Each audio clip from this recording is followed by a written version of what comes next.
"Stop. I'll buy her. I recognize that mark.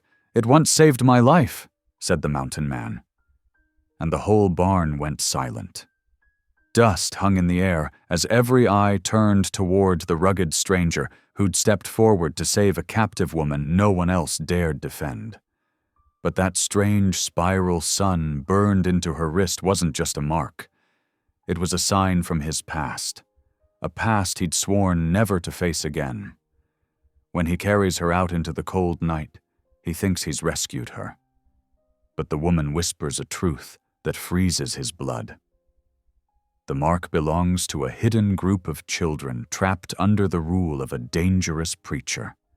And she escaped only because that preacher is hunting for one man, the same mountain man standing before her now. Now the church bell tolls, hooves thunder in the dark, and a terrible question rises like smoke on the wind. If he once ran from this mark to save himself, how can he face it now to save them? Drop a comment below and share which part of the world you're tuning in from today. If you enjoy stories like this, don't forget to subscribe for more. The gambling barn's smoky interior pressed down like a heavy wool blanket, thick with the smell of cheap whiskey and unwashed bodies. Robert Boone kept to the shadows, his broad shoulders hunched beneath his buckskin coat as he nursed a tin cup of water. The day's fur trading had left him with enough coins to see him through the winter, but something in his gut told him to stay alert. Oil lamps cast dancing shadows across the rough-hewn walls, their flames reflecting in the grimy windows that looked out onto the darkening street. The usual evening crowd had gathered, miners spending their day's earnings, cowboys fresh off the trail, and the occasional drifter looking for a game of chance. Robert's weathered fingers traced the rim of his cup as he watched. Years in the mountains had taught him to read a room like he read animal tracks. Tonight, the air felt wrong, charged with something beyond the usual frontier restlessness. A commotion near the door drew his attention. A traveling trader, a man Robert recognized from the general store earlier, stumbled in, dragging someone behind him. Robert's spine stiffened as he realized it was a woman, her dress torn at the shoulder, dark bruises blooming on her pale skin. "Got something to settle my debt," the trader announced, his voice slurring as he yanked the woman onto the crude wooden stage usually reserved for entertainment. "Pretty thing, ain't she? Worth more than what I owe, I reckon." The woman's face remained down, her dark hair falling forward like a curtain, but Robert could see her shoulders trembling. The trader grabbed her arm, twisting it to display something on her wrist. That's when Robert saw it, the spiral sun brand, its familiar pattern sending a jolt through his chest like summer lightning. Time seemed to slow as memories crashed over him. The River Mercy Mission Home. Children, huddled in dormitories, the burning smell of flesh as they received their marks. His own wrist, now scarred from where he'd cut the brand away years ago, began to ache with phantom pain. "Starting bid at $50, the trader called out, and several men began to shout numbers. Robert's chair scraped against the wooden floor as he stood. His voice, unused to speaking above a whisper to anything but his mule, came out like grinding stones. "Stop." The single word carried enough weight to silence the room. Robert stepped into the lamplight, his shadow stretching long across the floor. He moved with the deliberate care of a man who knew his size could frighten, keeping his hands visible at his sides. "I'll pay what you're owed," he said to the trader, then turned to the barkeep. "How much is his debt?" The barkeep, a thin man with spectacles perched on his nose, consulted his ledger. $215, Mr. Boone." Robert reached into his coat, pulling out the leather pouch that held his season's earnings. The coins clinked as he counted them onto the bar, each one representing hours of checking trap lines and skinning pelts. When he finished, the pile contained everything he had. "That's $243, he said quietly. "It covers the debt and a bit more." His eyes met the trader's. "Now let her go." The trader's face twisted in a sneer, but greed won out over pride. He shoved the woman forward, snatching up the coins with dirty fingers. Robert stepped forward to steady her before she could fall. "You're free to go, miss," he said softly, careful not to touch her more than necessary. "If you'll allow it, I can offer you a safe place by my fire tonight." For the first time, she looked up at him. Her eyes were the color of rain-washed slate, filled with fear, but also a spark of something stronger. "Why?" she whispered. "Why would you help me?" "Because no one deserves to be sold like cattle," he answered. Then, gentler still, "I'm Robert Boone." "Miriam," she replied, her voice barely audible. "Miriam Hale." Robert nodded toward the door. "My camp's just outside town. Got coffee brewing and a pot of beans. Nothing fancy, but it's warm." She hesitated only a moment before following him out into the gathering dusk. The evening air bit cold against their faces as they walked, their boots crunching on the packed dirt of the street. Robert's mule, a sturdy creature named Deuteronomy, stood patiently where he'd left her, loaded with supplies from the day's trading. The campfire he'd built earlier still burned low, red coals glowing in the growing darkness. As Miriam settled onto a log near the flames, the firelight caught her wrist again. The spiral sun seemed to pulse with its own light, each curve and ray as familiar to Robert as his own reflection. His throat tightened as he stared at the mark. The Covenant mark, the brand that identified children taken in by the River Mercy Mission Home. He'd carried the same mark for years before cutting it away, leaving a mass of scar tissue that still ached in cold weather. Looking at Miriam now, questions crowded his mind like storm clouds on the horizon. How long had she been at the mission? Did she know what the mark truly meant? And most troubling of all, was she running from something or someone? Robert added wood to the fire, watching as the flames grew higher. The light revealed more bruises on Miriam's face, and anger stirred in his chest. He'd spent years trying to forget his past at the mission, trying to forget his failures there. But seeing that mark again, seeing another soul who'd been branded like cattle, it awakened something he'd thought long buried. "You're safe here," he said at last, pouring coffee into a tin cup and offering it to her. "No one's going to harm you while I'm around." Miriam's hands shook slightly as she accepted the cup, but her voice was steady when she spoke. "Thank you, Mr. Boone. I don't know how I'll ever repay you." "No need for repayment," he replied, settling onto his own log and studying the flames. "And it's just Robert, if you don't mind." The fire crackled between them, sending sparks up toward the emerging stars. In the distance, a coyote called, its lonely voice echoing off the hills. Robert noticed how Miriam kept her marked wrist close to her body, as if trying to hide it from view. He understood that instinct all too well. The Covenant mark wasn't just a brand.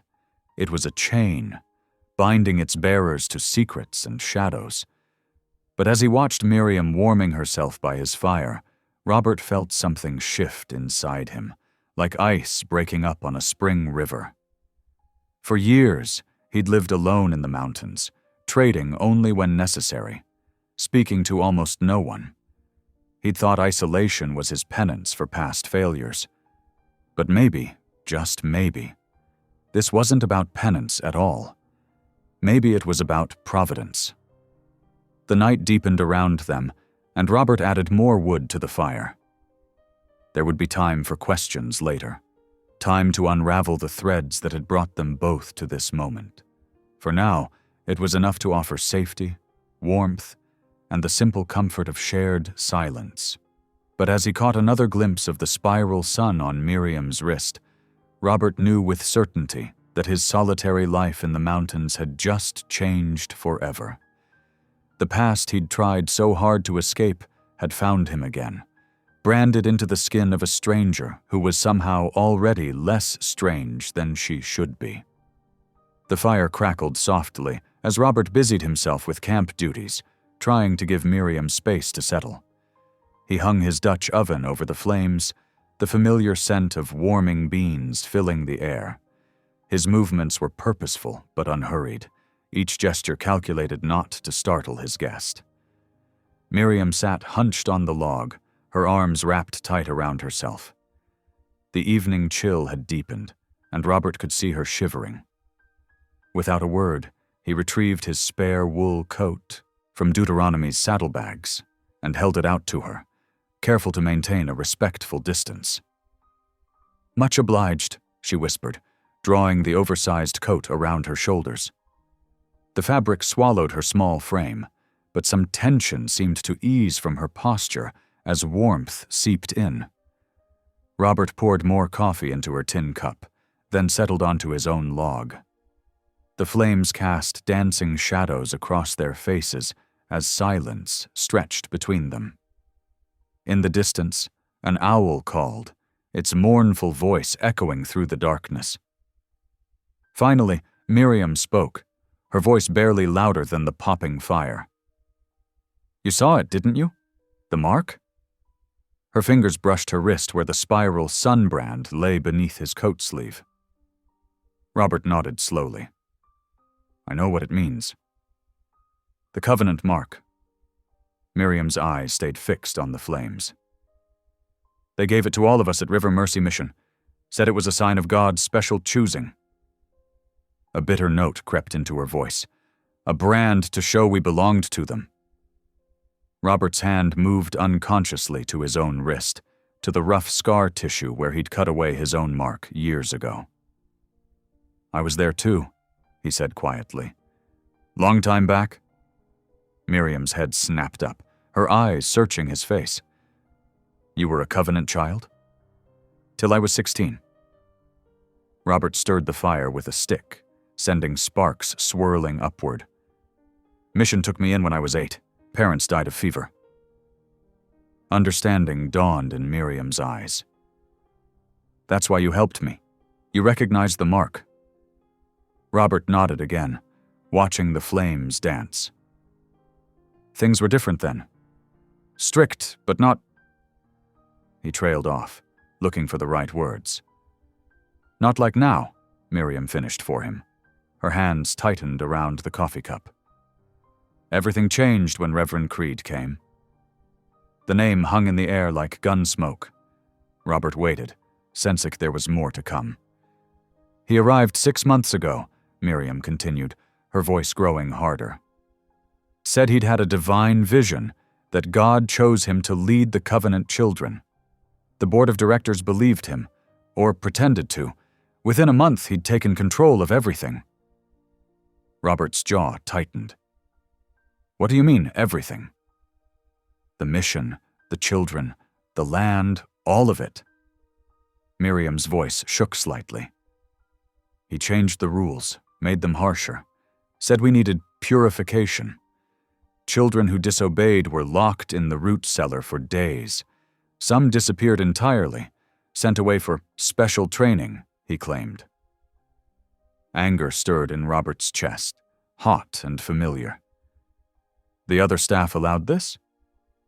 Those who objected were dismissed, or worse." Miriam's fingers traced the bruises on her face. "Sister Temperance tried to stop him. She vanished 3 weeks ago." Robert remembered Sister Temperance, a kind woman with gentle hands who'd taught him his letters. The thought of harm coming to her made his hands clench into fists.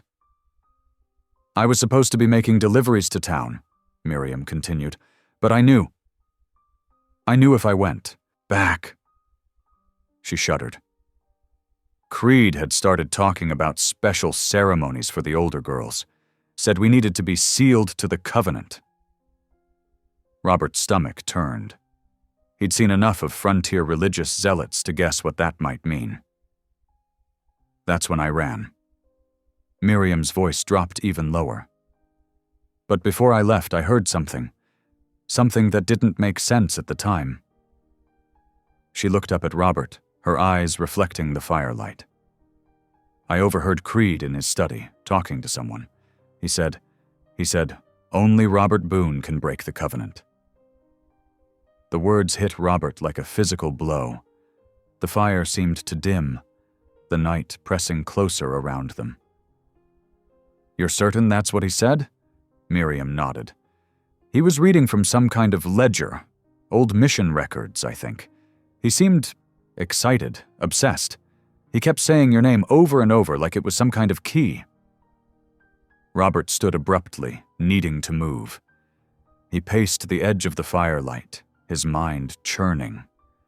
He'd left no trace when he'd fled the mission all those years ago, cut away his mark, buried that part of his life deep. How had Creed found his name? Why did it matter now? "I don't understand it either," Miriam said softly. "But when I saw you step forward tonight, when I realized who you were..." She shook her head. "It can't be coincidence." Robert ran a hand over his face, feeling the weight of the past settling onto his shoulders again. He'd spent 20 years in these mountains, finding peace in solitude, in the simple rhythm of seasons. Now this. The fire had burned low, the night growing deeper around them. Robert could see exhaustion etched in every line of Miriam's face. "There's a lean-to just there," he said, gesturing to the simple shelter he'd built. "Got fresh blankets? You should rest." Miriam hesitated. "Are you sure it's safe?" "I'll keep watch," Robert assured her. "Nothing's going to harm you here." She nodded gratefully and made her way to the lean-to. Robert added more wood to the fire, listening as she settled onto the blankets. Soon, her breathing evened out into the rhythm of sleep. Robert remained by the fire, his thoughts as restless as the flames. The mark on his wrist ached with remembered pain. He thought of the children still at River Mercy, trapped under Creed's control. Thought of Sister Temperance, who had shown him kindness when he needed it most. Only Robert Boone can break the covenant. The words echoed in his mind like a challenge, or a summons. The fire burned down to glowing coals as Robert sat motionless, staring into the embers. Sleep wouldn't come tonight, not with the past reaching out with burning fingers to drag him back into its grip. Behind him, Miriam slept safely in his lean-to, her presence a reminder that he couldn't simply turn away this time. Whatever Creed's words meant, whatever role Robert was meant to play, the time for running was over. The night deepened around him as he kept his vigil, watching the coals pulse like the remembered shape of a spiral sun. Dawn crept over the mountains in shades of steel and pewter, painting the world in somber tones. Robert had kept his vigil through the night, feeding small sticks into the fire, while his thoughts churned like storm clouds. Now he worked quietly, letting the morning coffee percolate while frost crunched beneath his boots. A soft rustling came from the lean-to as Miriam stirred. She emerged slowly, his spare coat wrapped tight around her shoulders. Her face was pinched with discomfort as she straightened, one hand pressing against her side where the trader's rough handling had left its mark. "Coffee's nearly ready," Robert said, keeping his voice gentle. He'd seen that look before. The careful way abuse survivors moved the morning after, when stiffened muscles revealed the true extent of their hurts. "Thank you." Miriam eased herself onto the same log she'd occupied the night before. Her breath fogged in the cold air as she rubbed her arms, trying to generate warmth. Robert poured the coffee into tin cups, adding an extra splash to hers. "It'll help with the soreness," he explained, holding it out. She accepted with grateful hands, letting the warmth seep into her fingers. "We need to reach Haven Ridge," she said after taking a careful sip. "There's a telegraph office there, and people who might help." Robert's shoulders tensed at the mention of the town. He hadn't walked a proper street in nearly 2 years, preferring the quiet of his mountain trails. But Miriam wasn't finished. "Sister Temperance has friends there, other mission workers. They need to know what's happening." She looked up at him, her eyes fierce despite her obvious pain. "The children need help, Robert." The name struck him like a physical blow. Not his given name, but the meaning she layered into it, the responsibility. He turned away, busying himself with breaking down camp. "Creed was my mentor," he said finally, the words rough in his throat. "Back when I was studying to be a circuit preacher. Before—" He gestured vaguely at himself.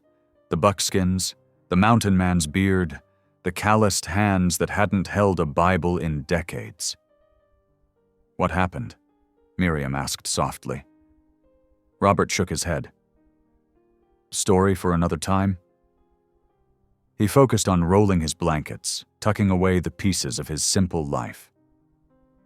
"Haven Ridge is 2 days' walk, following the creek. You're in no condition to make it on foot."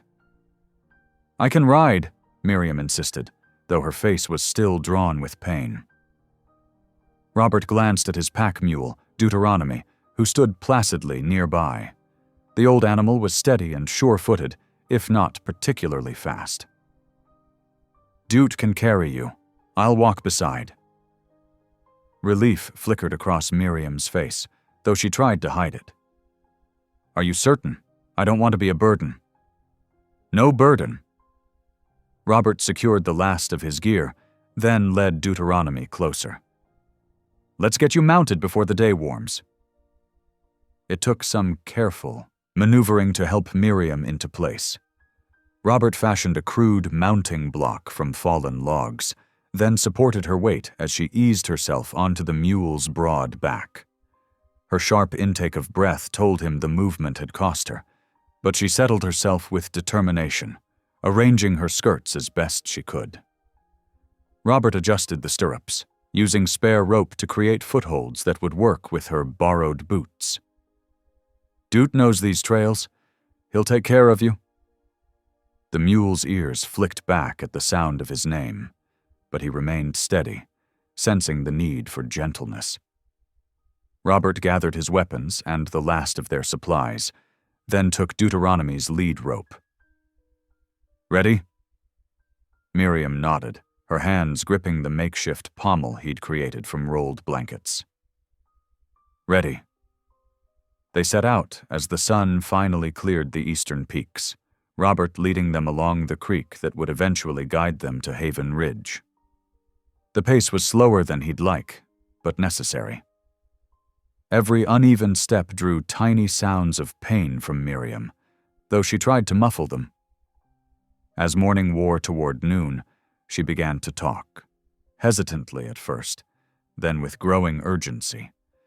She told him about the children still trapped at River Mercy Mission. 8-year-old Sarah, who'd been locked in the root cellar for 3 days after speaking out of turn during prayers.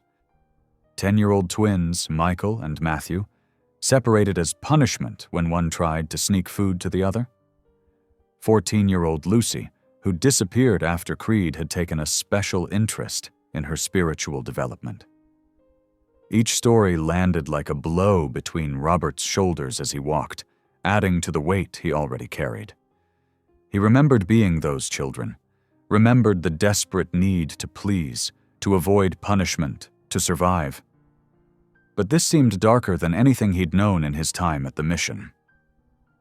"How many?" he asked during one of her pauses. 23 children now," Miriam answered. "There were 31 when Creed arrived. Some were sent away. Some ran." Her voice caught. "Not all of them made it." Robert's hand tightened on Deuteronomy's lead rope. The mule snorted softly, sensing his tension. By mid-afternoon, they reached a wider portion of the creek where the water ran shallow over smooth stones. Robert called a halt, knowing both Miriam and Deuteronomy needed rest. He helped her down carefully, steadying her when her legs threatened to buckle. "Let's water Deut," he said, leading them to the creek's edge. "Then you can rest while I check the trail ahead." Miriam sank gratefully onto a sun-warmed boulder while Deuteronomy drank his fill. Robert brought her the water skin and some dried meat, then scouted a short distance up and down the creek. The trail ahead looked clear, but his thoughts were anything but. Haven Ridge meant people. Questions, civilization's expectations and judgments, everything he'd fled to the mountains to escape.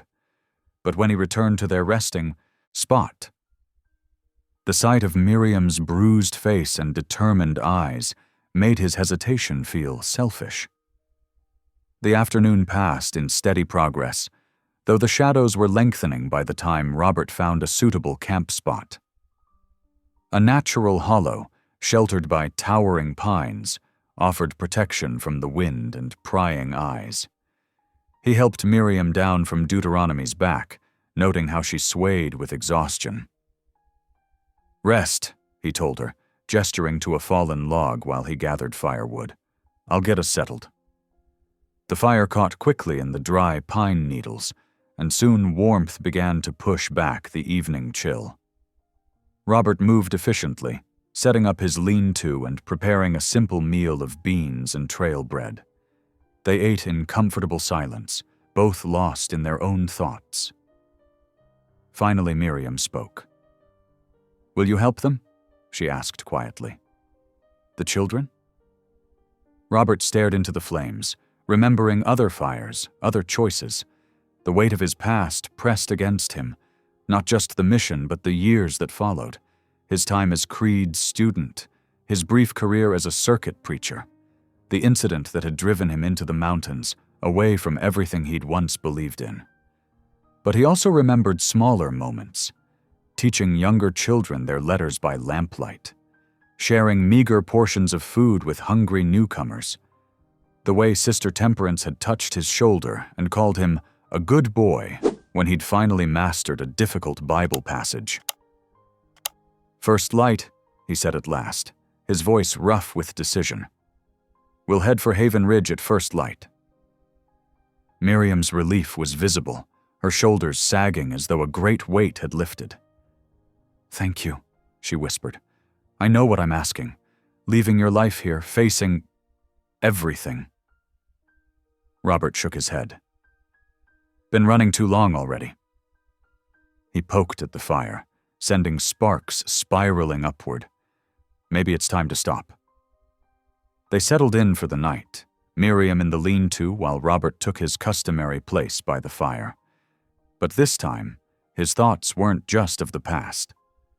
They reached forward, toward Haven Ridge, and whatever waited beyond. Toward children who needed help, and a debt he'd never fully repaid.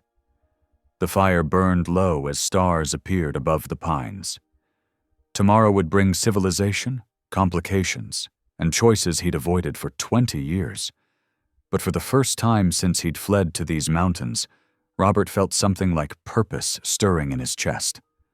Whether it was God's calling or simple human duty, he couldn't say, but it was there, and he could no longer ignore it.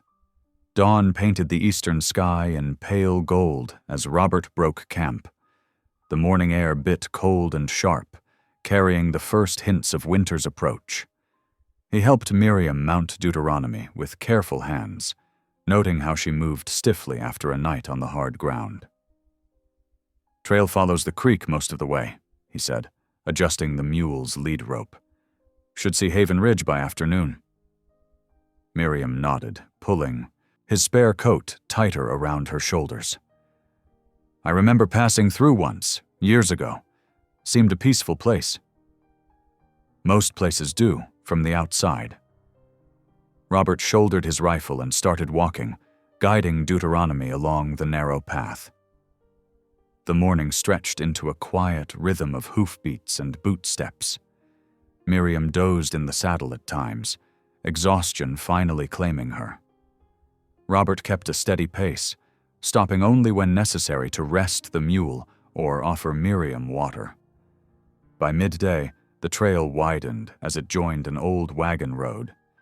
The creek beside them had grown too, fed by mountain streams until it ran swift and strong. Robert helped Miriam down for a brief rest, while Deuteronomy grazed on late summer grass. "How much further?" she asked, stretching carefully. "Few hours, if the weather holds." Robert scanned the sky, checking for storm clouds. "You holding up?" "Well enough." She managed a small smile, though pain lined her face. Just eager to reach safety. Robert didn't correct her assumption about Haven Ridge's safety. Towns had their own dangers, different from the wilderness but no less real. Instead, he helped her remount, and they continued their journey. The afternoon sun had passed its peak when the first distant whistle of a locomotive echoed through the valley. Miriam straightened in the saddle, hope brightening her tired features. "Is that—" "Haven Ridge," Robert confirmed.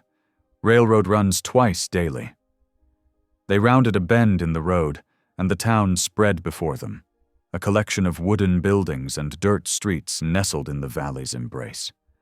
Smoke rose from chimneys, and the gleam of tin roofs caught the sun. The railroad station marked the town's heart, its platform busy with afternoon activity. Robert led them down the slope, noting how the traffic increased as they neared town. Wagons passed loaded with supplies, and riders gave them curious looks. His shoulders tensed at the attention, but he kept his pace steady. Haven Ridge's main street welcomed them with the familiar sights and sounds of frontier commerce. The general store's porch held rocking chairs, where old men watched the world pass. Children played marbles in the dust while their mothers shopped. The telegraph office's key clicked steadily, connecting Haven Ridge to the wider world. "Sheriff's office," Robert said, pointing to a modest building with a wooden star hanging above its door. "We'll start there." He helped Miriam dismount, then tied Deuteronomy to the hitching post. The mule's ears flicked forward at the sight of a water trough, but duty would have to wait. Inside, the office felt close and warm after the trail's open air. A pot-bellied stove occupied one corner, while wanted posters and notices covered the walls. Sheriff Mallory sat behind a scarred desk, his badge catching the light as he looked up at their entrance. A younger man, Deputy Luke Parmer by his own badge, stood near the window, watching quietly. "Help you folks?" Mallory asked, his tone suggesting he'd rather not. Robert stayed near the door while Miriam stepped forward. She spoke clearly, despite her exhaustion, relating her escape from River Mercy Mission and Creed's treatment of the children. As she described the conditions, the punishments, the separations, the disappearances, Robert watched the lawman's reactions. Sheriff Mallory's face grew increasingly closed, his fingers drumming on his desk. When Miriam finished, he leaned back in his chair with a sigh that spoke volumes. "That's quite a tale, miss," he said. "But Reverend Creed's got papers showing his legal authority over that mission. Got supporters, too. Ranchers who've known him for years. Men who pay taxes and sit on councils." He shook his head. "Can't just ride in and start making accusations?" "These aren't accusations," Miriam protested. "I lived it. Those children are suffering right now." "Maybe so," Mallory cut in. "But it's not my jurisdiction. Mission's 2 days' ride from here, over in Timber Creek territory. You want help? Try there." He turned back to his paperwork, dismissing them. Robert's hand tightened on his rifle strap, but movement caught his eye. Deputy Parmer had shifted slightly, his gaze meeting Robert's with quiet intensity. The younger man's eyes flicked toward the door, then back, a clear message to return later. Before Robert could respond, Miriam swayed beside him. The long ride and emotional confrontation had drained what little strength she had left. He caught her elbow, steadying her. "Need lodging," he said, guiding her toward the door. somewhere quiet. Outside, the afternoon sun felt harsh after the office's dimness. Robert helped Miriam to a bench while he considered options. The town's hotel would have too many eyes, too many questions. "Excuse me?" A woman's voice drew his attention. She stood in the doorway of the millinery shop, her face kind beneath a practical bonnet. "Couldn't help but overhear. If you're needing a safe place, you might try Sister Temperance Gray's cottage. Out past the lumber mill, white fence with roses." She pointed toward the town's edge. "She takes in those needing shelter sometimes." Robert nodded his thanks, helping Miriam back onto Deuteronomy. The mule seemed to sense their destination was near, picking up his pace as they left the main street behind. Sister Temperance's cottage proved easy to find, its whitewashed fence and late-blooming roses a beacon in the afternoon light. Smoke curled from the chimney, and lamplight already glowed in the windows, though sunset was still hours away. Robert lifted Miriam down, then knocked on the wooden door. It opened to reveal a woman in her 60s, steel-gray hair pulled back in a neat bun, and eyes that held both wisdom and warmth. "Yes?" she asked, taking in their trail-worn appearance.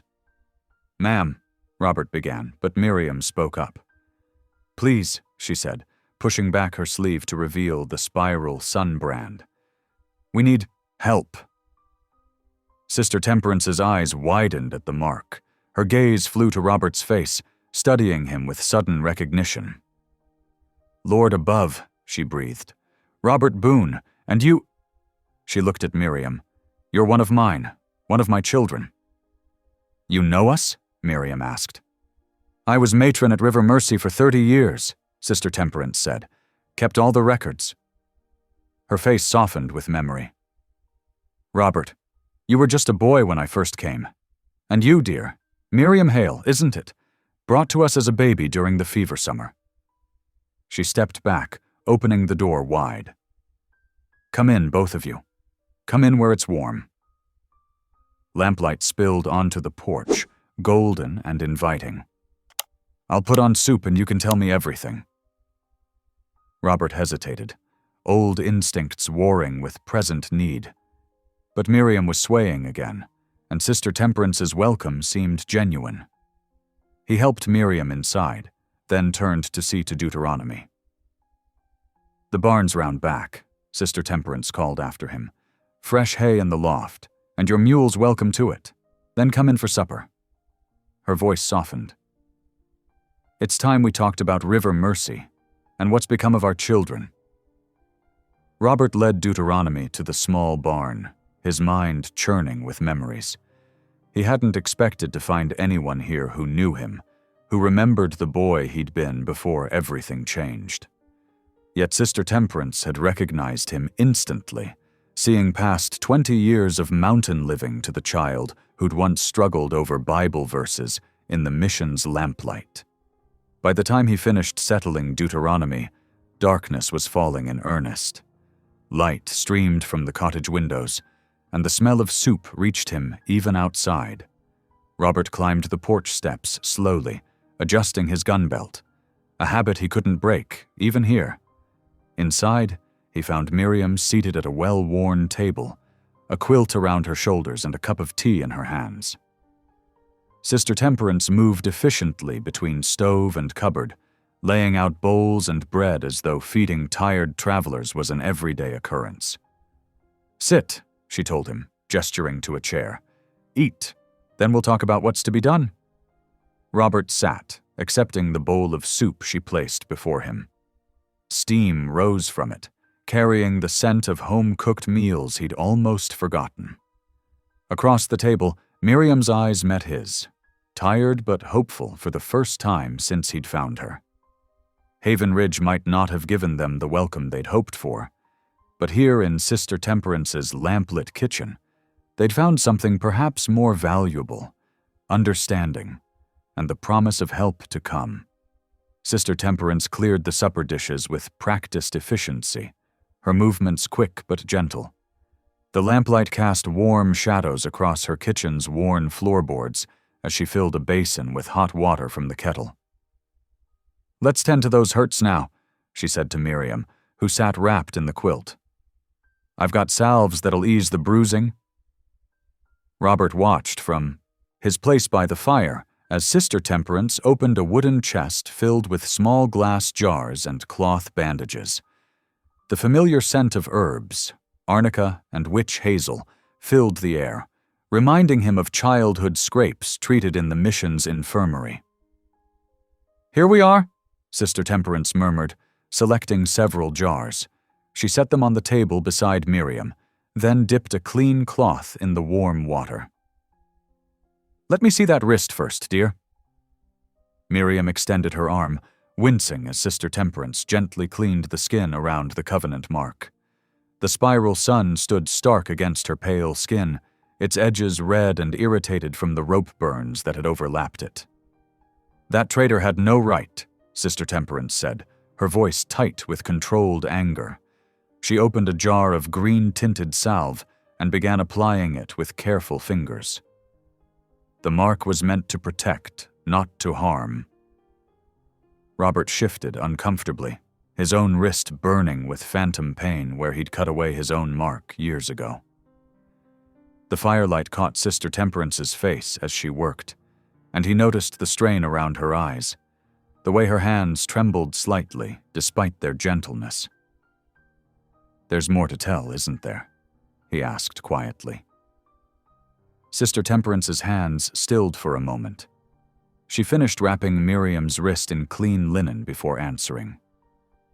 "Yes, but let me finish here first."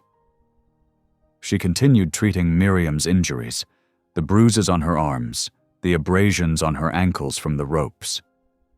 All the while, she hummed old hymns under her breath, the same ones Robert remembered from his childhood.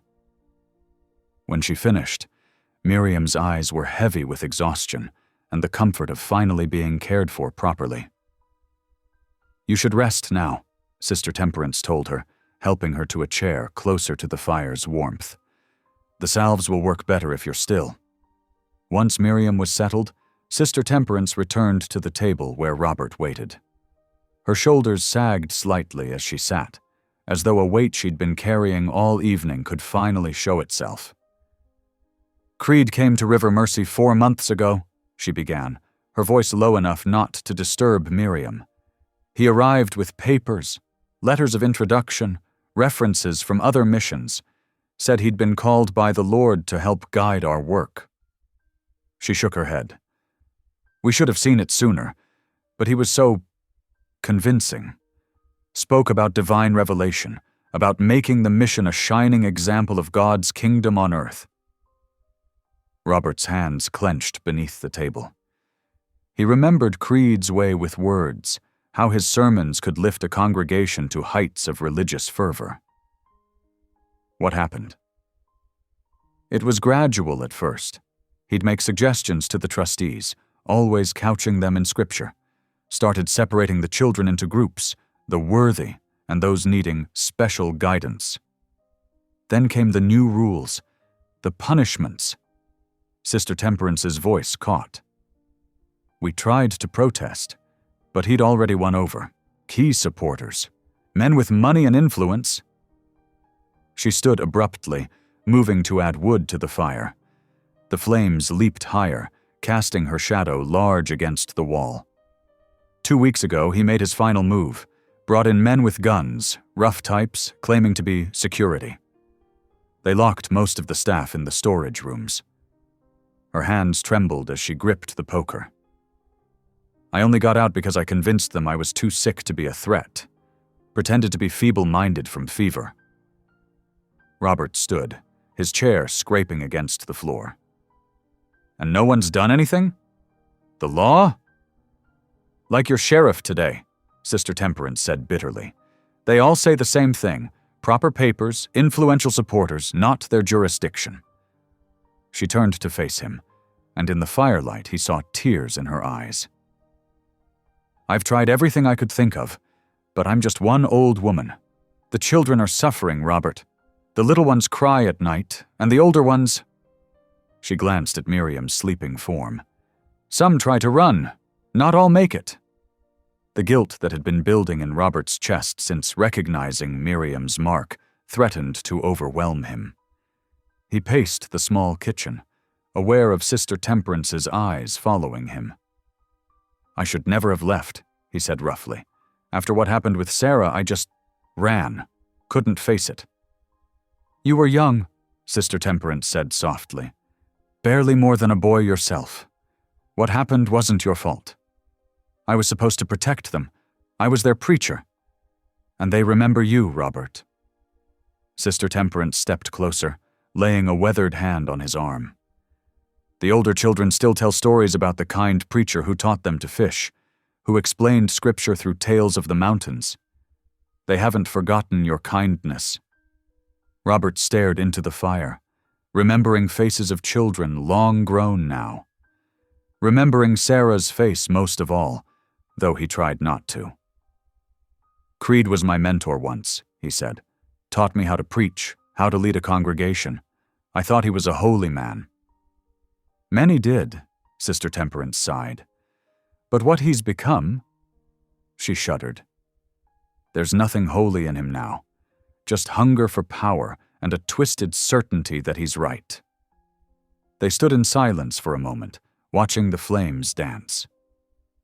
Finally, Sister Temperance moved toward a storage chest in the corner. "We should all try to rest. Tomorrow will bring its own troubles." She pulled out blankets and pillows, beginning to arrange sleeping pallets near the fire. "You'll take the one by the door, I expect?" Robert nodded, grateful for her understanding. Old habits of watchfulness died hard. He helped her arrange the bedding, making sure Miriam's pallet was closest to the fire's warmth.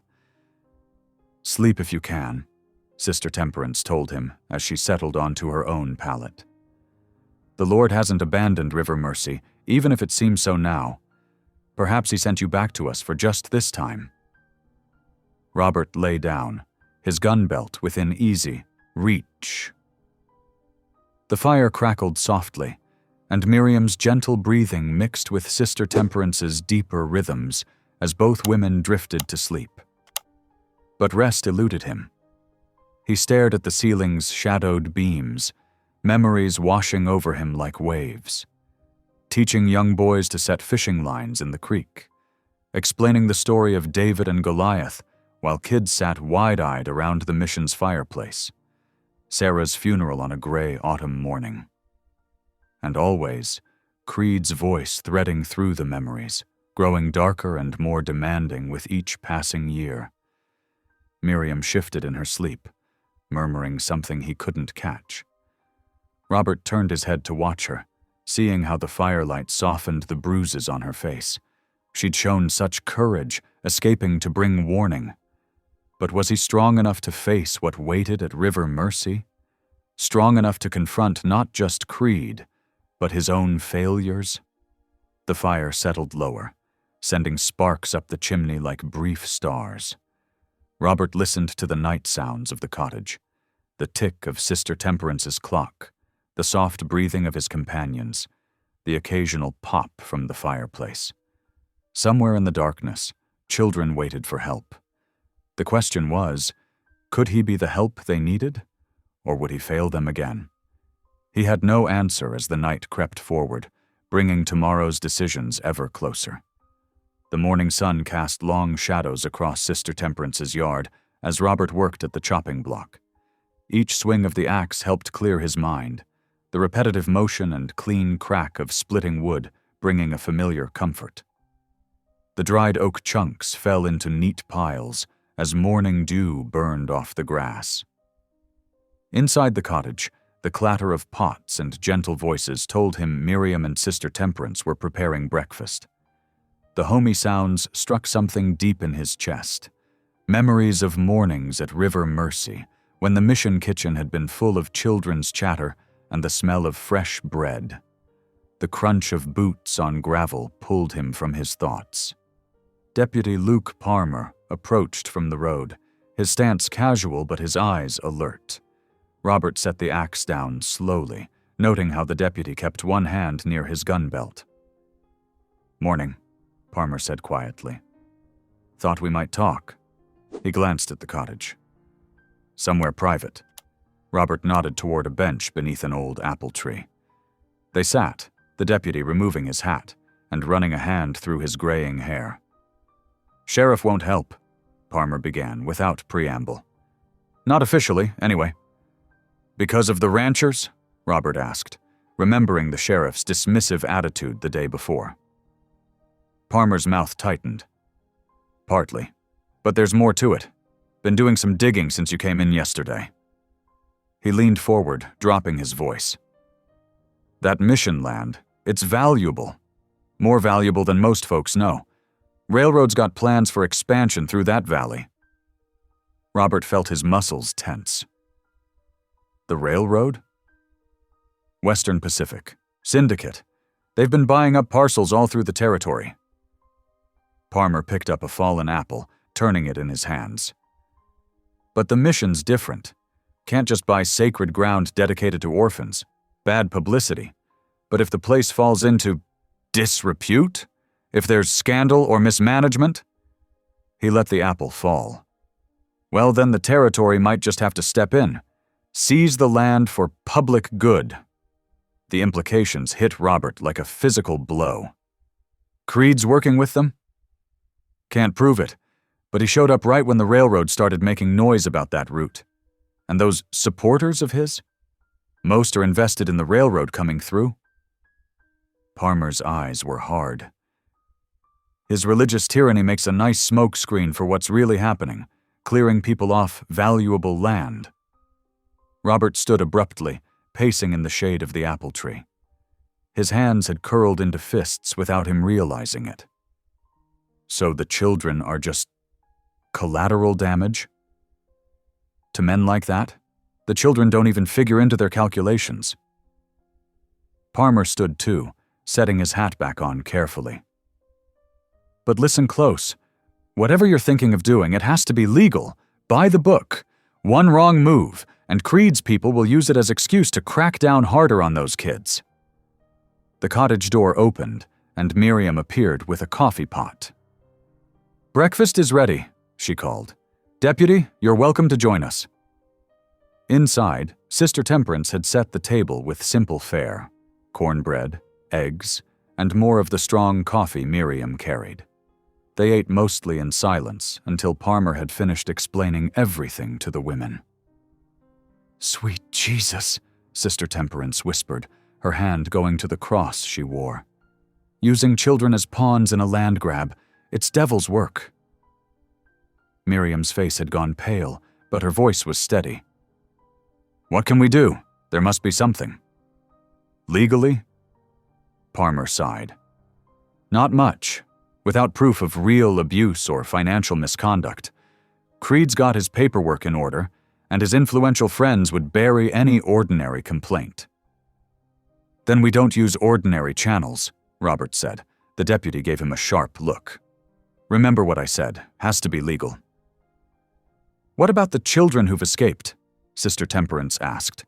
"Surely their testimony—" "Would take months to verify through proper channels," Palmer finished. "And that's assuming Creed's friends don't block the investigation." He stood, settling his gun belt. "I need to get back before I'm missed, but I'll keep my ears open, see what else I can learn." After the deputy left, the three of them sat in heavy silence. The morning sun streamed through Sister Temperance's windows, catching dust motes in its beams. Finally, Robert spoke. "We need supplies, information, a better sense of who's watching and who might help." Miriam nodded slowly. "The general store would be natural enough. New arrivals always need things. And Martha at the store knows everything that happens. In Haven Ridge," Sister Temperance added. "She might have useful gossip if we're careful how we ask." "But Creed will have informants," Robert warned. "People watching for runners like Miriam." "Then we give them something to see." Sister Temperance stood, practical as always. 3 people shopping for household goods. Nothing suspicious about that.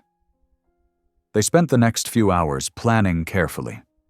Sister Temperance made lists of things they genuinely needed: food, medical supplies, basic tools.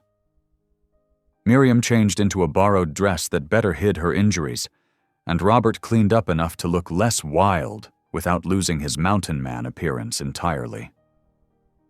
The walk to the general store took them through Haven Ridge's busiest streets. Robert noticed at least 3 people who paid too much attention to their passing: a man lounging outside the saloon, a woman sweeping an already clean porch, a stable boy who seemed very interested in the same horse for far too long. Inside the store, Martha proved as informative as Sister Temperance had suggested. Between measuring cloth and weighing sugar, she shared what she'd heard about strange deliveries to the mission: extra locks, more ammunition than a religious institution should need. She also mentioned railroad surveyors staying at the hotel, though they claimed to be simply passing through. They bought what they needed, and a few extra items to make their shopping seem natural. Robert carried most of the packages, while Miriam and Sister Temperance walked ahead of him, chatting about recipes and household matters. To any observer, they would appear to be exactly what they claimed: a mountain man helping 2 women with their errands. Back at the cottage, they waited until after supper to spread their purchases across Sister Temperance's kitchen table. Among the legitimate supplies were things chosen carefully for other purposes: rope, dark cloth that could serve as disguise, medical supplies that could treat injuries. "We'll need to know the mission's schedule," Miriam said, smoothing out a piece of paper. "When the guards change, when supplies arrive." Robert nodded. "And we need a way to contact the children inside.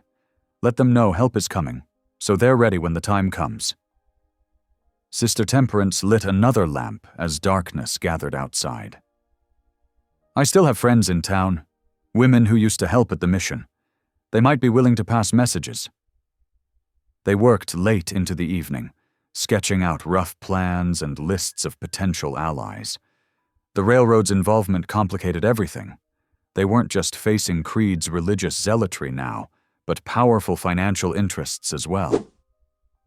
"We'll need proof," Robert said, staring at their notes. "Something to show what's really happening.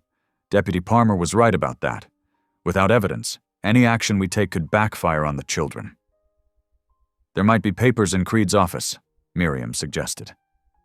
"I saw him meeting with men in suits several times before I escaped. They always locked the door and spoke very quietly." Sister Temperance added another line to their growing list. The mission's record books would help too, show how things changed after Creed arrived. Robert studied their rough plan in the lamplight. So many things could go wrong. So many ways the children could suffer more if they failed. But doing nothing wasn't an option, not with the railroad vultures circling, not with Creed using faith as a weapon against the innocent. The night deepened around the cottage as they continued planning, their voices low and determined. Outside, a coyote called in the distance, a lonely sound that seemed to echo the stakes of their undertaking. They were few against many, armed with little more than conviction and desperate courage. But sometimes, Robert reflected, that was enough to begin changing things. Sister Temperance finally rolled up their notes and tucked them away safely. They would need to memorize everything, then burn the papers. No written evidence could be left for Creed's people to find. Tomorrow would bring more planning, more careful observation of the town's rhythms.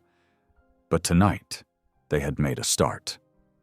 The railroad's involvement had indeed raised the stakes significantly, but it had also clarified their purpose. This wasn't just about saving children anymore. It was about standing against powerful men who would sacrifice the innocent for profit. Robert watched Miriam and Sister Temperance prepare for bed, saw the quiet determination in their movements, and felt his own resolve strengthen.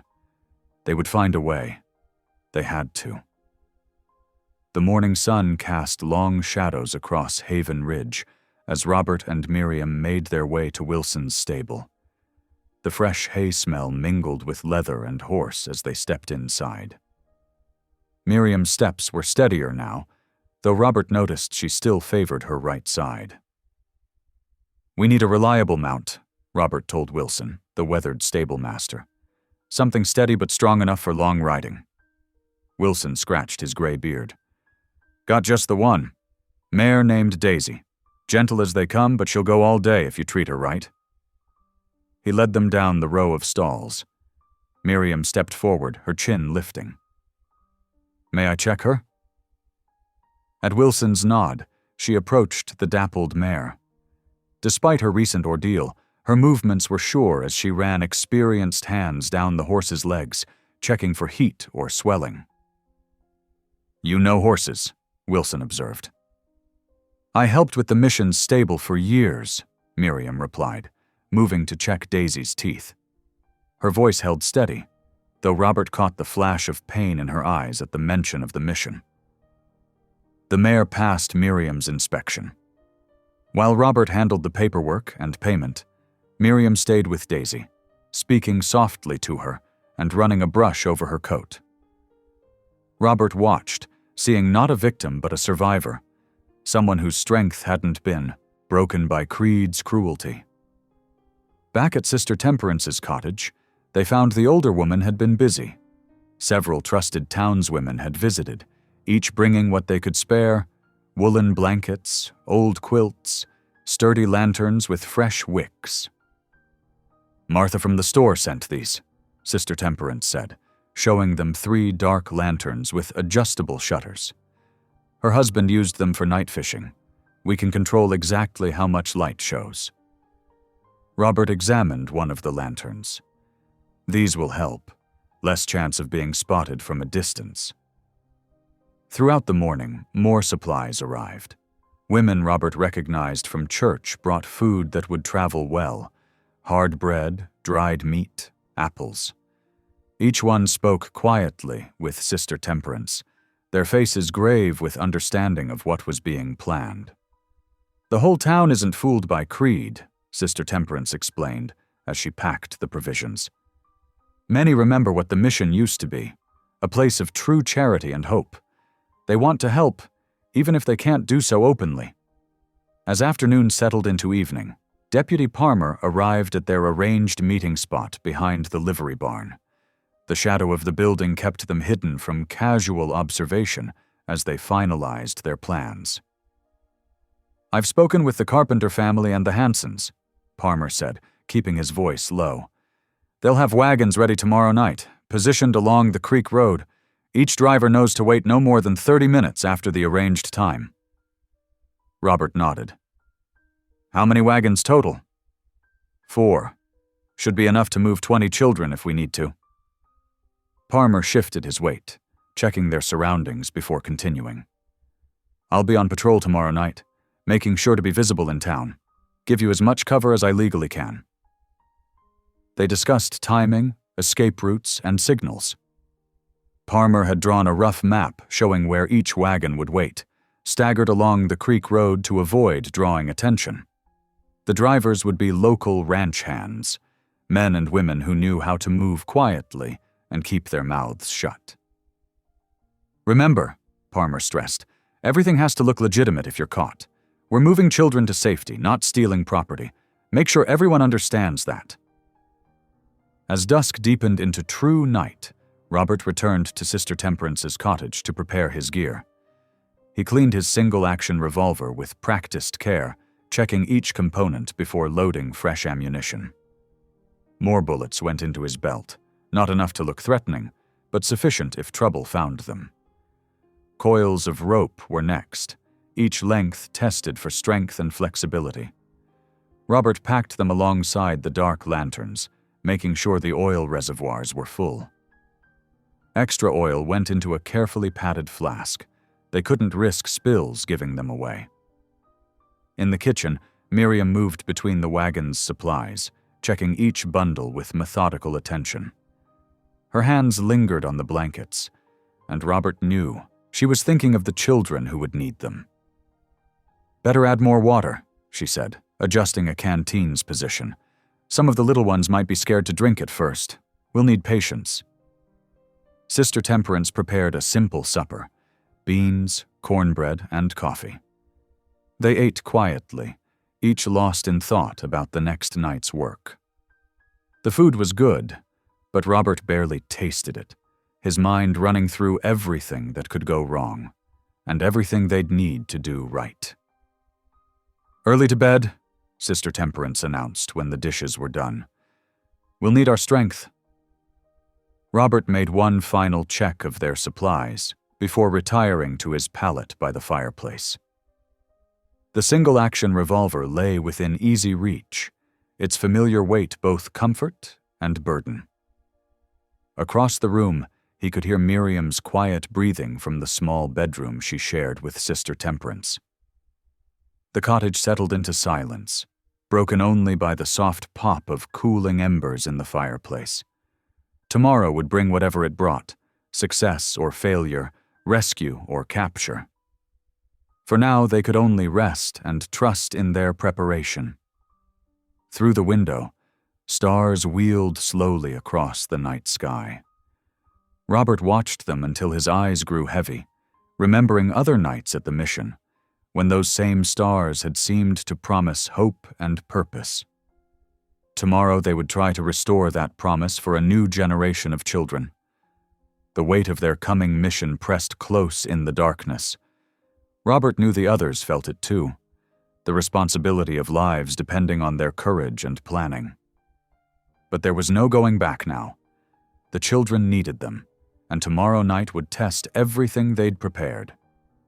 Sleep came slowly, but it came. The night passed in steady heartbeats, counting down the hours until they would put their rescue plan into action. In the small hours before dawn, a whippoorwill called from somewhere in the darkness, a lonely sound that seemed to carry both warning and blessing in its voice. The sky was still black when Robert woke in Sister Temperance's cottage. Stars glittered through the window like frost. He rose silently, checking his revolver and gear one final time before stepping outside to help prepare the wagons. Deputy Parmer arrived with 2 ranch hands, Tom Hanson and Sarah Carpenter, who would drive their wagons.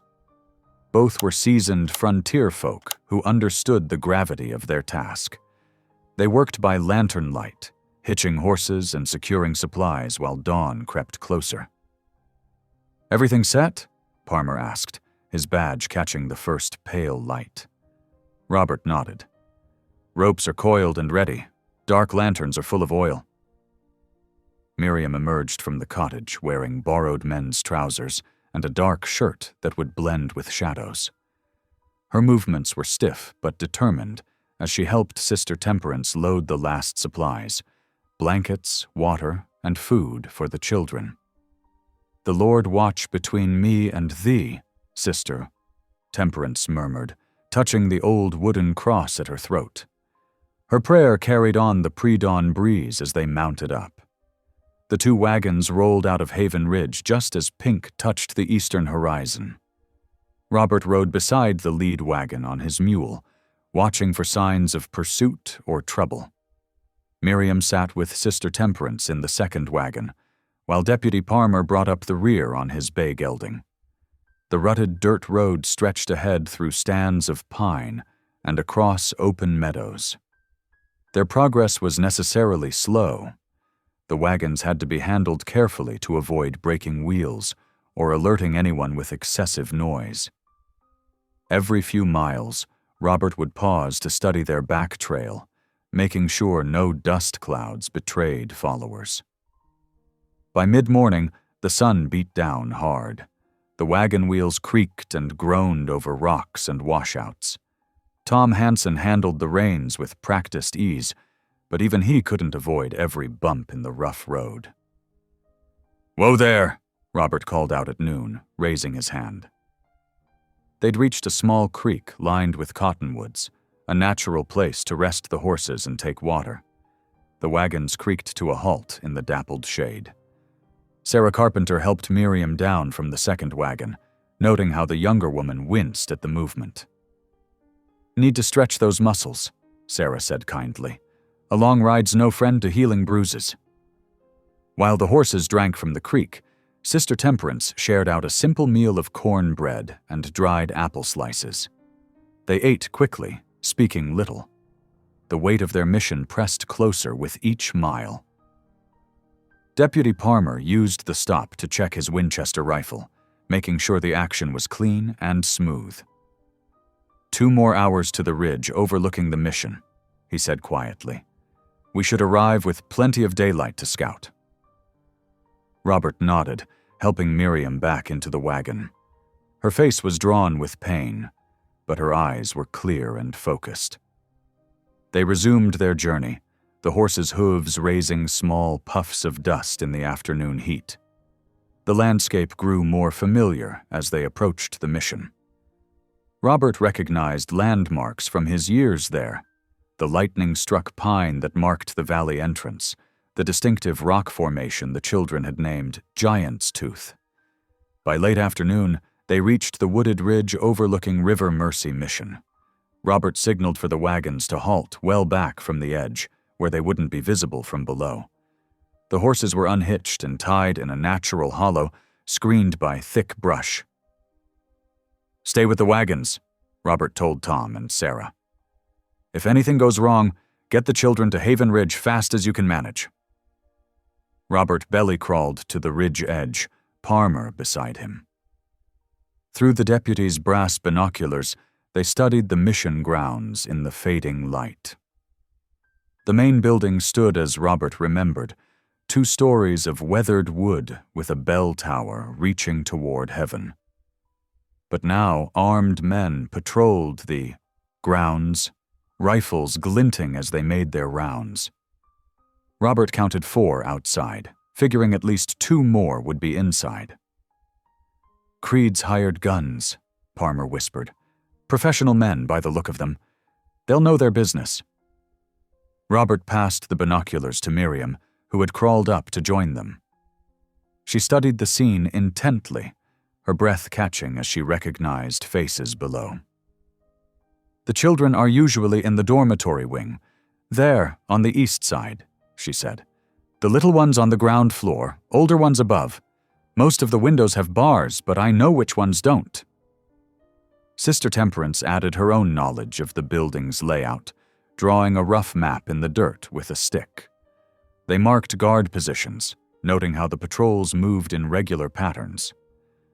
As the sun sank toward the horizon, they shared a cold supper of biscuits and jerky. No one had much appetite, but they forced themselves to eat, knowing they'd need strength for the night ahead.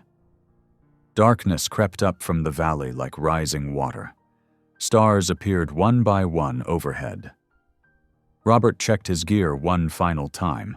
Ropes, dark lanterns wrapped in cloth to muffle their light, his revolver loaded and ready. "Remember," Deputy Palmer said softly, "we're not here to fight unless forced. Get in, get the children, get out. Clean and quiet." They went over the plan again in whispers. Robert and Palmer would descend the slope using the ropes, taking advantage of the deep shadows along the east wall. Miriam and Sister Temperance would wait with the wagons, ready to receive the children and keep them calm. "The Lord is my shepherd," Sister Temperance prayed, her voice barely a breath. "I shall not want." The others joined silently in the familiar words as full night settled over the valley. The mission buildings below were dark masses against the star-filled sky. Somewhere in the distance, a coyote called, a lonely sound that seemed to carry both warning and blessing. Robert checked his timepiece in the starlight. The guards would be changing shifts soon, creating a brief window of confusion they could use. He touched the rough rope in his hands, feeling the familiar texture of manila fiber. Beside him, Deputy Palmer gave a slight nod. It was time. Robert raised his hand, giving the signal they'd agreed upon. The rescue mission was about to begin. Everything they'd planned, every careful preparation, would now be tested. The lives of innocent children hung in the balance.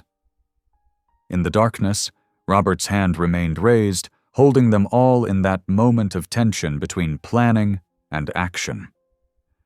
The night wind whispered through the pines, carrying the faint smell of wood smoke from the mission below. Their journey had led them to this moment, and there could be no turning back. Robert and Deputy Parmer moved like shadows across the moonlit ground, their boots making no sound on the packed earth. The mission's weathered walls loomed above them, dark windows staring down like empty eyes. They pressed close to the building's eastern side, where deep shadows offered cover from the patrolling guards. Parmer touched Robert's arm, pointing to movement near the main gate. 2 guards were changing shifts, their low voices carrying faintly on the night air. This was their chance. Robert uncoiled the rope from his shoulder, testing its weight. Years of mountain living had taught him to move silently, and now those skills served a higher purpose. He led them towards the cellar entrance, remembering its location from his own time at the mission. The heavy wooden doors were secured with a padlock, but Parmer made quick work of it with his picks. Robert eased one door open, wincing at the slight creak of rusty hinges. They paused, listening intently, but no alarm was raised. The cellar air hit them like a physical thing, dank and thick with the smell of earth and fear. Robert pulled out his dark lantern, opening the shield just enough to cast a thin beam of light. The space below was familiar, root cellars and storage rooms where winter provisions were kept.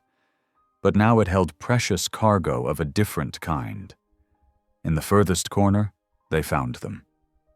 6 children huddled together on rough blankets, their hands and feet bound with rope. The oldest couldn't have been more than 12, the youngest perhaps 6.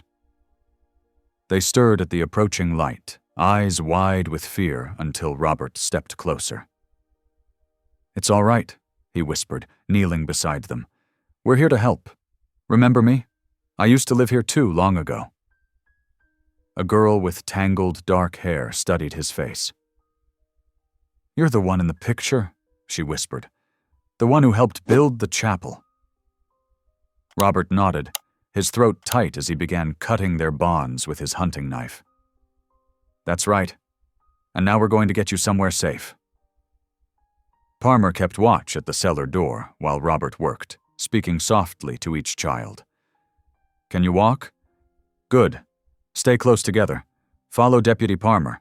He's going to lead you to wagons where Miss Miriam is waiting."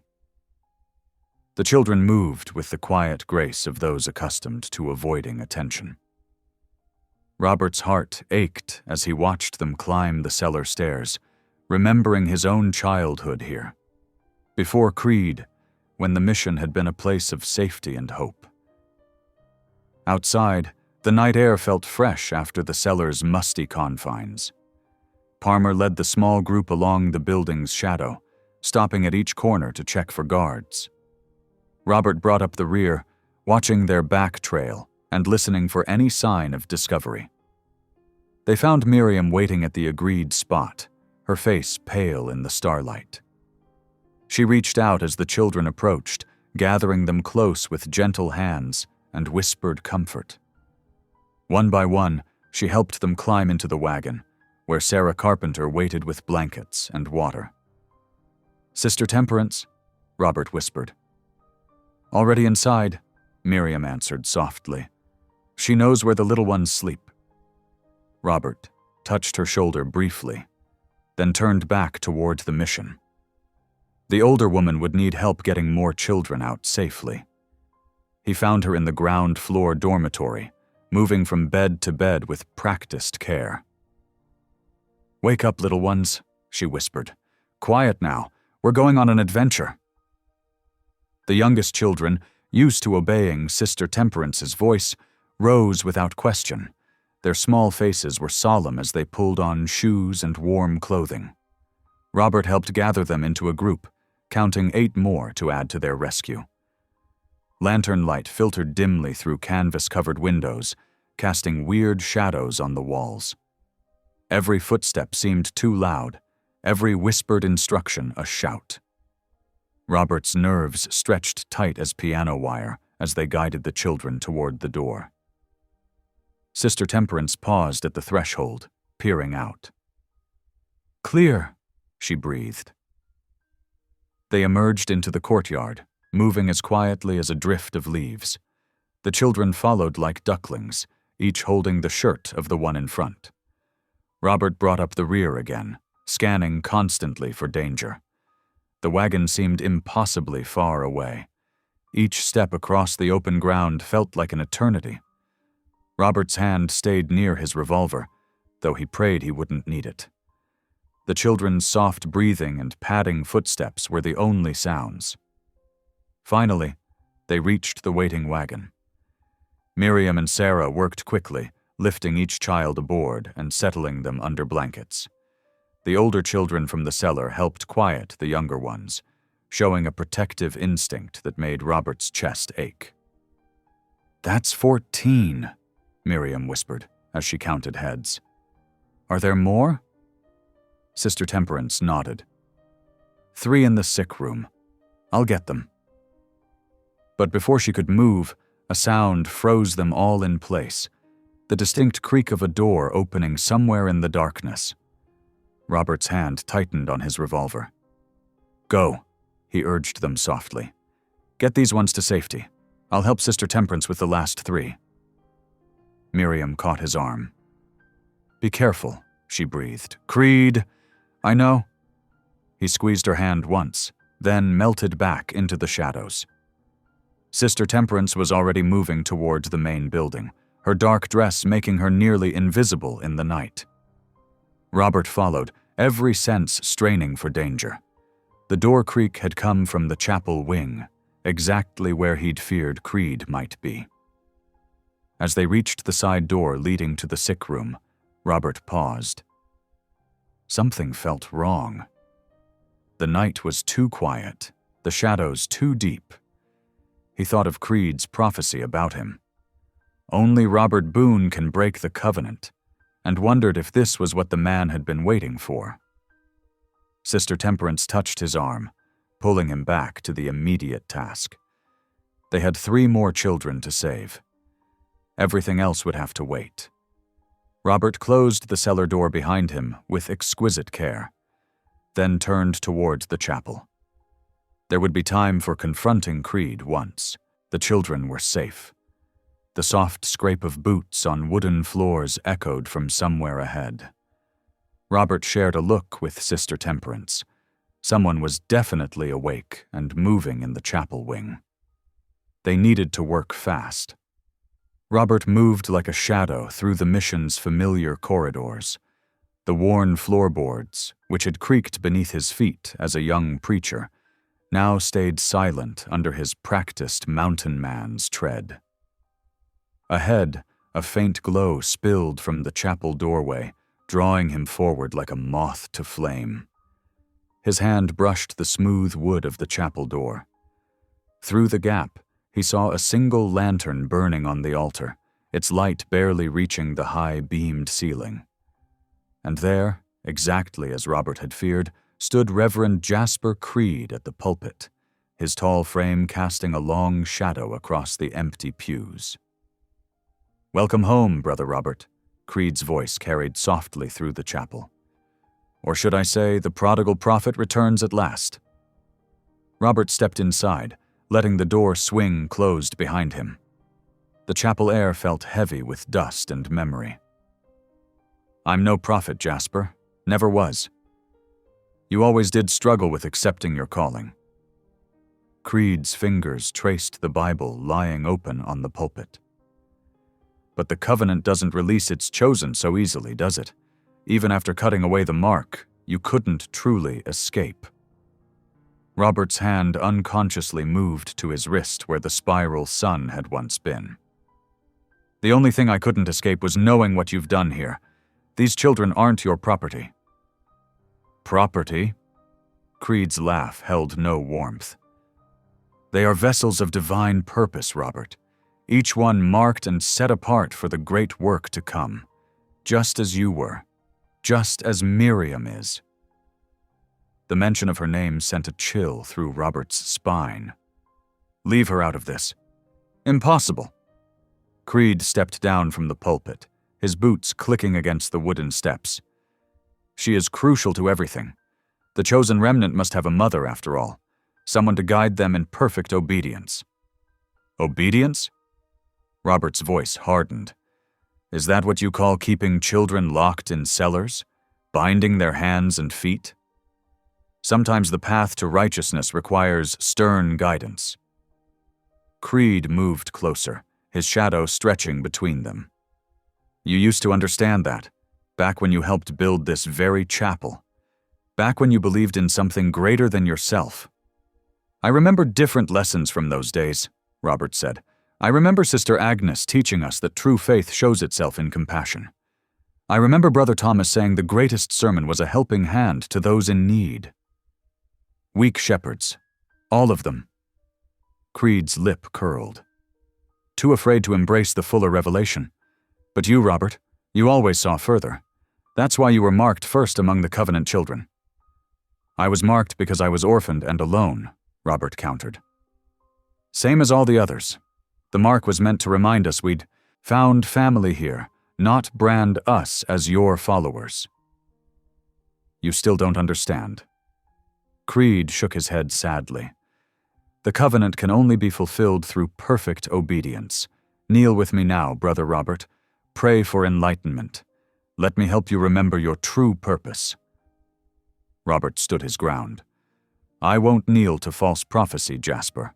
Not then, not now. Something dangerous flickered in Creed's eyes. His hand made a subtle gesture toward the chapel doors.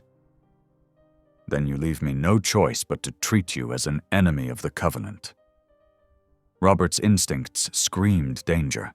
He backed toward the shadows near the wall, where he knew a small side door led to the garden. The only enemy here is the man who twists faith into chains. You can't save them, Robert, Creed called after him. The children belong to the covenant, and Miriam. His smile held dark promise.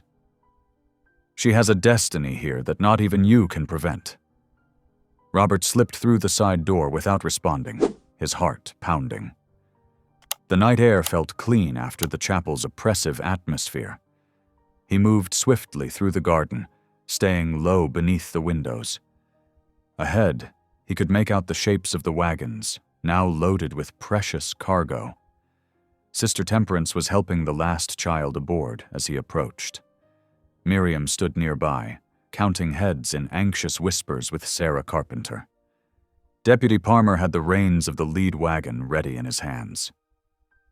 We need to go, Robert said quietly but firmly. Now. Miriam touched his arm, her eyes searching his face. Did you find him? Yes. Robert helped Sister Temperance up onto the second wagon. He was waiting in the chapel. We have to move before he signals his men. They had succeeded in rescuing all 17 children, 6 from the cellar, 8 from the dormitory, and 3 from the sick room. Robert did a final check of the surrounding shadows as Palmer clicked softly to the horses. The wagons began rolling forward, their wheels wrapped in cloth to muffle the sound. Robert took up position walking alongside the second wagon, every sense alert for pursuit. The mission buildings grew smaller behind them, dark shapes against the star-filled sky.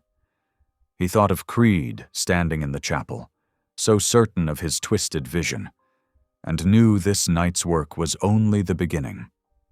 But for now, as they made their careful way toward the ridge where fresh horses waited, Robert allowed himself to feel a moment of fierce joy. The children were free.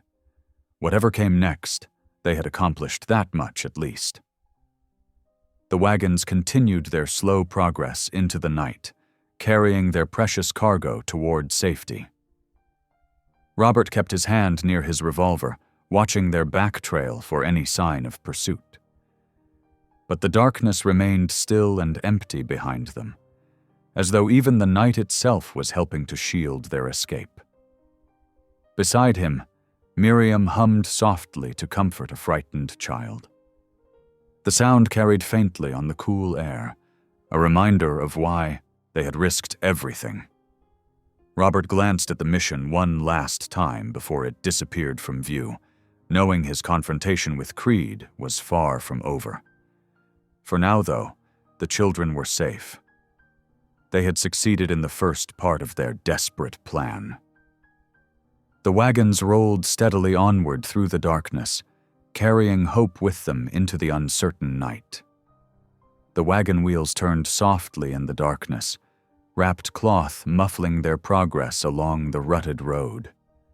Stars scattered across the night sky like droplets of silver, offering just enough light to navigate. Robert walked beside the second wagon, his boots silent in the dirt as he kept pace with the tired horses. The sweet smell of sage mixed with dusty desert air, carrying occasional whispers from the children huddled under blankets in the wagon beds. A twig snapped in the darkness. Robert's hand moved to his revolver. Before he could shout a warning, gunfire erupted from both sides of the road. Muzzle flashes lit up the night like lightning strikes. Bullets whined past, kicking up dirt and splintering wagon boards. "Get down!" Robert yelled as the horses reared in panic, their terrified whinnies mixing with children's screams. He leaped from his position, trying to reach Miriam, who stood exposed in the second wagon. Time seemed to slow as he watched her stumble backward, a dark stain spreading across her shoulder where a bullet had found its mark. She fell hard against the wagon's side and tumbled into the dirt. "Miriam!" Robert sprinted toward her crumpled form, but shadows materialized from the brush. Creed's men swarmed the wagons like ants, their guns gleaming dully in the starlight. Deputy Palmer's voice rang out from somewhere ahead. "Stand down! We're officers of the law!" More gunfire answered him. Through the chaos, Robert saw the deputy struggling with 3 of Creed's hired guns. They wrestled him to the ground, snapping handcuffs around his wrists while he shouted protests about illegal arrest. The ranch hands who'd helped them scattered into the darkness, abandoning the wagons as bullets continued to fly. Robert couldn't blame them. They had families to think about, and this fight wasn't theirs. He was almost to Miriam when something hard cracked against the back of his skull. Stars exploded behind his eyes as he pitched forward into the dirt. Through blurring vision, he watched helplessly as rough hands grabbed Miriam, hauling her toward a waiting horse despite her weak struggles. "No!" He tried to push himself up, but his arms wouldn't cooperate. The world spun sickeningly around him. Children's frightened cries filled the air as Creed's men dragged them from the wagons. Sister Temperance's voice rose above the chaos, trying to calm them, until someone silenced her with a sharp order. Robert caught glimpses through the dust, small figures being lifted onto horses, wagon teams being turned around, Deputy Palmer being marched away at gunpoint. "Get them back to the mission," a harsh voice commanded. "Reverend Creed wants everyone accounted for." Robert fought against the darkness gathering at the edges of his vision. His fingers clawed at the dirt, trying to find purchase, but his body refused to respond. The last thing he saw was Miriam's pale face looking back at him as they forced her onto a horse. Then consciousness slipped away entirely, leaving him sprawled in the road beside their overturned supply cart. Time passed in fragments. Cold dew settled on his skin. A coyote called in the distance.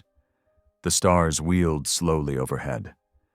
When awareness finally returned, Robert's head throbbed in time with his heartbeat. He pushed himself to his knees, fighting waves of nausea.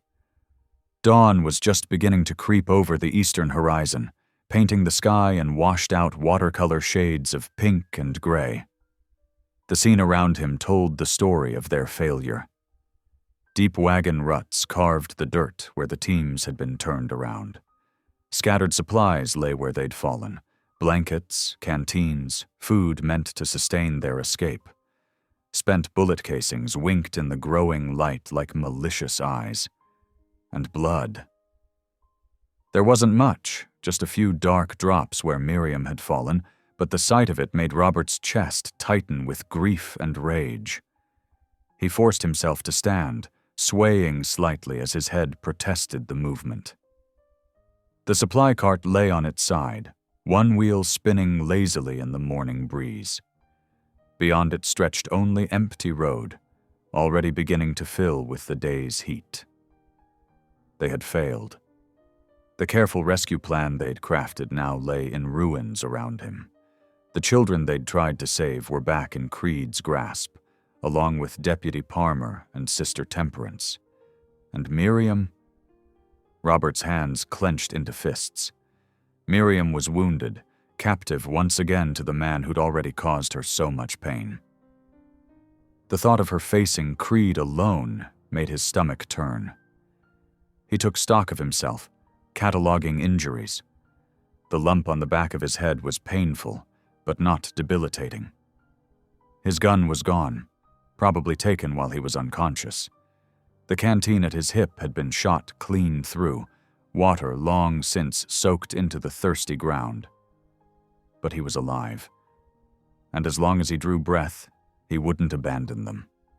Robert gathered what supplies he could salvage from the wreck.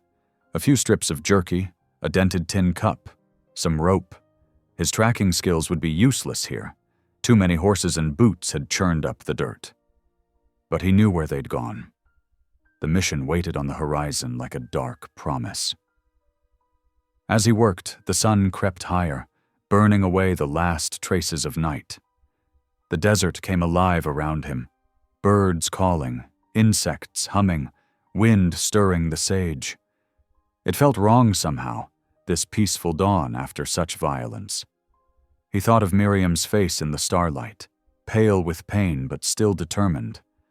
Thought of the children's terrified cries as they were torn from safety. Thought of Deputy Palmer, trying to uphold the law even as it was twisted against him.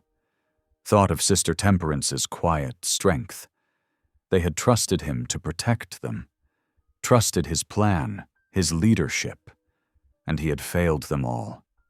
Robert straightened, squaring his shoulders against the weight of that knowledge. Failure wasn't final unless you accepted it. There would be no rescue party this time, no carefully laid plans. But he had survived alone in these mountains for years. He knew how to wait, how to watch, how to strike when the moment was right. He checked the eastern sky one last time, fixing his position by the sun. Then he began walking, keeping to the brush beside the road where shadows still lingered. Each step sent pain lancing through his skull, but he welcomed it. The pain kept him focused, kept him moving forward when his body wanted to rest. Somewhere ahead, Creed would be celebrating his victory, confident in his power over his recaptured flock. He wouldn't expect a lone man to attempt what an organized rescue party had failed to achieve. That would be his mistake. Robert's boots left shallow prints in the dirt as he walked. The morning sun climbed higher, promising another scorching day. But he barely noticed the heat. His mind was already at the mission, calculating angles of approach, remembering hidden paths and forgotten doorways from his years there. He had failed them once. He wouldn't fail them again. The mission's bell tower appeared on the horizon, a dark finger pointing accusingly at the sky. Robert kept walking, one foot in front of the other, letting the anger and grief fuel his determination. Creed might have won this battle, but the war for the children's souls and Miriam's freedom was far from over. Dawn painted the world in shades of gold and shadow as Robert pressed on. He was alone now, stripped of allies and weapons. But sometimes, he reflected grimly, that was when a man was most dangerous. He had nothing left to lose. The mission grew slowly larger as he walked, its adobe walls pale against the morning sky. Somewhere within those walls, Miriam and the others waited. He would find a way to reach them, no matter the cost. The sun climbed higher, burning away the last traces of night. Robert kept to the shadows, moving steadily forward. The rescue had failed, but he was still walking, still fighting, still alive. And as long as he drew breath, hope remained. Robert gathered what he could from the scattered wreckage. His fingers trembled as he picked through the overturned cart, collecting a few precious items that had survived the ambush. A length of rope, some jerky wrapped in oilcloth, a battered tin cup. His movements were slow, deliberate, each bend and reach sending fresh waves of pain through his skull where they'd struck him. The morning sun beat down mercilessly as he stumbled away from the site of their failure. He knew of an old line shack several miles to the west, a remnant from when this had been open range, before the railroad came through. It wasn't much, but it would offer shelter while he recovered his strength. The walk was torture. Every step jarred his aching head. The few supplies he'd salvaged felt like lead weights in his pockets. Twice he had to stop and retch into the scrub brush, his body revolting against the blow he'd taken. But he forced himself onward, putting one foot in front of the other with grim determination. The landscape swam before his eyes, desert scrub and rocky outcrops blending together in a sun-baked haze. He focused on landmarks to keep his bearing, a lightning-struck pine, a distinctive red rock formation, the faint trail worn by cattle years ago. The line shack was tucked into a hollow near an old spring that had long since gone dry. By late morning, the weathered boards of the shack finally came into view. Robert's legs were shaking badly as he crossed the last few yards. The door creaked open at his touch, stirring up dust that had settled undisturbed for months or years. Inside, it was dim and stifling. A rough-hewn table, a stone hearth, a narrow cot with a bare rope mattress. The floor was thick with dirt and mouse droppings. He collapsed onto the cot, not caring about the dust. For several minutes, he just lay there, waiting for the room to stop spinning. When he could move again, he pulled his bandana from his neck and poured a careful measure of water from his dented canteen to wet it. The cool cloth helped some as he dabbed at the cuts on his face and hands. The jerky was tough and tasteless, but he forced himself to eat a few strips, knowing his body needed the strength. His throat was too dry to manage more than that. The water in his canteen was running low. He'd need to find more soon. Exhaustion dragged at him like lead weights.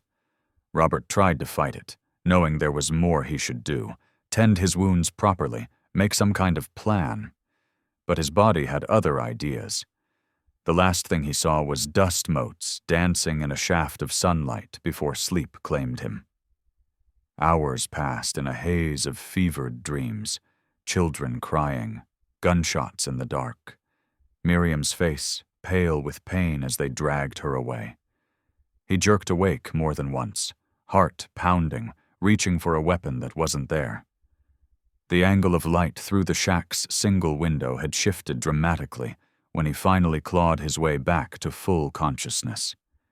Evening was approaching, the sun sinking toward the western horizon.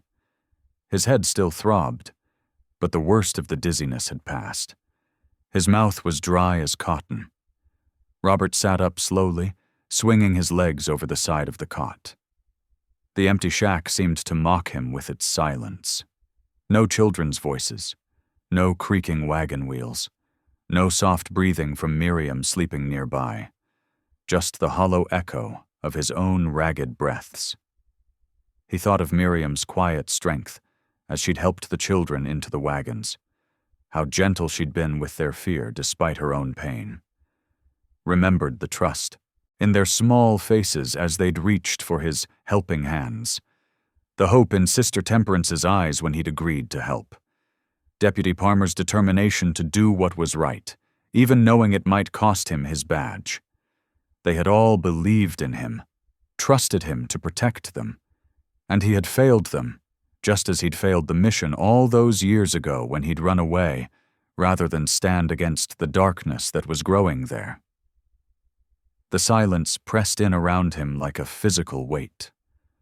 Robert's chest grew tight, his breath coming in harsh gasps. He slid from the cot to his knees, the rough floorboards biting into his legs. His hands clenched into fists as the walls he'd built around his heart for so many years began to crack and crumble. "Lord," he whispered, his voice rough with disuse and emotion. It had been so long since he'd prayed, really prayed, not just mouthing empty words. "Lord, I don't know if you're still listening. Don't know if you should be, after how far I've wandered." Tears burned in his eyes, blurring his vision. "I ran away, turned my back on your calling, on the children who needed me. Told myself I was protecting them by staying away, but that was just an excuse.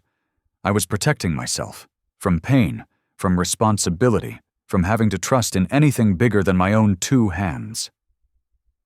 His shoulders shook as the tears began to fall. And now they need me again. Miriam, the children, all of them. And I'm not strong enough, not wise enough, not good enough to save them." Robert pressed his forehead to his clasped hands, feeling the wet warmth of tears on his fingers. "I know I don't deserve your help. Know I turned away when you called. But please, please don't let them suffer for my failures. Show me a way. Give me strength. Not for my sake, but for theirs." The words poured out of him then, all the guilt and fear and shame he'd carried for so long. He confessed it all, his abandonment of his calling, his years of hiding in the wilderness, his terror of facing Creed again. The prayers of his youth came back to him, scriptures he thought he'd forgotten rising to his lips.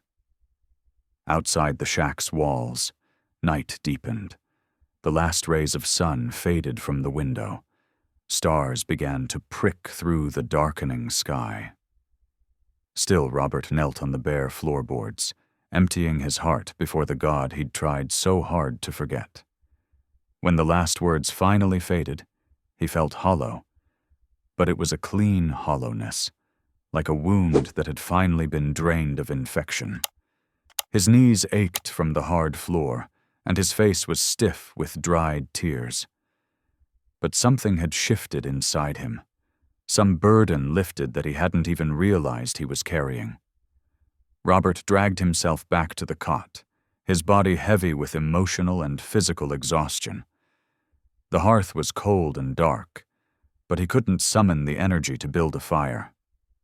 It didn't matter. The night was warm enough, and he had endured far worse. As sleep began to claim him again, he felt something stirring in his chest, a tiny spark of warmth that had nothing to do with physical comfort. It was small, barely more than an ember, but it was there. Purpose. Hope. The first faint stirring of renewed faith. His last conscious thought before drifting off was of Miriam's quiet strength, and how it had awakened something in him he'd thought long dead. He would find a way to help them. Somehow. The first gray light of dawn was seeping through the window when Robert's eyes opened again. His body was stiff and sore, but his mind was clearer than it had been in years. The fear and guilt were still there, but they no longer paralyzed him. He had a purpose now, a calling renewed through desperate prayer in the darkness. He sat up, watching the light grow stronger. There would be no rescue party this time, no careful plans or backup options. Just one man, armed with nothing but determination and rekindled faith. But sometimes, he reflected as he rose to face the new day, that was enough. It had to be enough. The children were waiting. The morning sun slanted through the shack's grimy window, warming the rough wooden floor where Robert knelt, checking his gear one final time. His muscles protested as he rose, reminding him of yesterday's beating. But the aches felt distant now, less important than the task ahead. He led his horse from the lean-to, where it had sheltered overnight, tightening the cinch with practiced movements. The animal nickered softly, sensing his renewed purpose. Robert swung into the saddle, turning toward the trail that would take him back to Haven Ridge. The day was already growing warm as he rode, keeping to the tree line where possible. His thoughts turned to Miriam and the children, but the crushing guilt of yesterday had transformed into something else: determination. He guided his horse around a bend in the trail and pulled up short.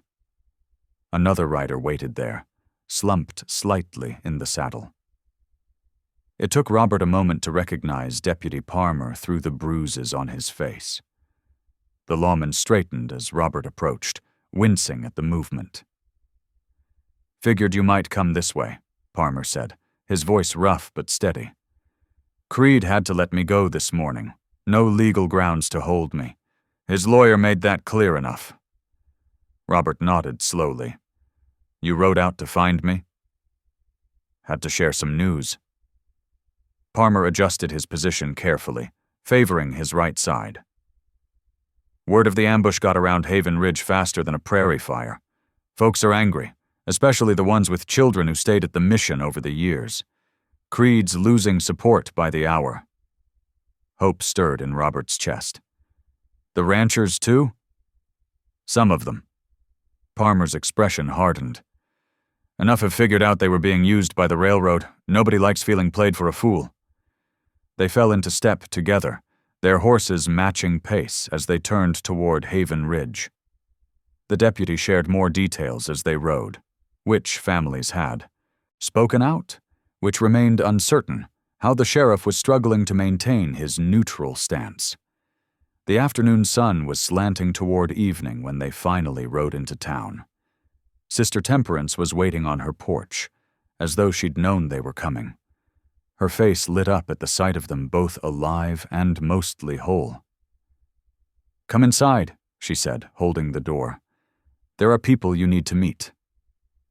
Robert blinked in surprise as he entered the cottage's main room. Ben Nees and his wife Atson sat at the table, their faces grave but determined. Ben's younger brother Caden stood by the window, keeping watch. Several townswomen Robert recognized as mothers of former mission children gathered near the hearth. 3 weather-beaten ranchers occupied chairs along the wall, their expressions thoughtful. "We've been waiting for you," Sister Temperance said quietly. "These good people remember what the mission once was, and what it should be again." Ben Nez spoke first, his voice carrying the measured weight of careful consideration. "The mission helped many children, Navajo and settler alike. We cannot stand aside while Creed twists its purpose." The others nodded in agreement. One of the mothers, her gray hair pulled back in a severe bun, added, "My Jenny stayed there 3 winters while we got back on our feet. She still talks about the kindness she found there." Robert looked around the room, taking in each determined face. "What exactly are you proposing?" "A public confrontation," Deputy Parmer said, "with proof of the railroad's involvement and enough witnesses that Creed can't hide behind his hired guns." Sister Temperance spread several papers on the table: land deeds, telegraph records, railroad surveys. "These show the truth of their plans. The mission children are just pawns in their game for the land." Robert studied the documents, then outlined his thoughts. They would need to coordinate their approach carefully.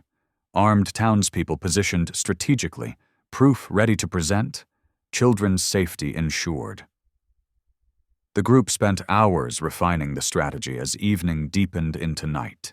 Lanterns were cleaned and filled. Weapons were checked and loaded. Horses were tended and readied. Through it all, Robert felt the steady support of these people who had chosen to stand with him, not just for justice, but for the children who needed them. As they prepared to depart for their homes to rest before tomorrow's confrontation, Ben Nez paused beside Robert. The old ones say that when good people stand together, evil cannot long prevail. He gripped Robert's shoulder briefly. We ride with you at dawn. Robert watched them go, then turned to help Sister Temperance bank the fire for the night. Tomorrow would bring whatever it brought, but he would not face it alone. Dawn painted the sky in pale rose and gold as the coalition gathered at the edge of Haven Ridge. Robert Boone sat straight in his saddle, scanning the faces of those who had chosen to stand with him. Deputy Luke Parmer rode up beside him, badge gleaming in the early light.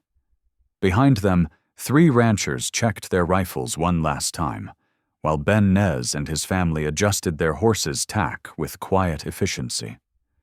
The group moved out in formation, hooves thundering against the packed earth.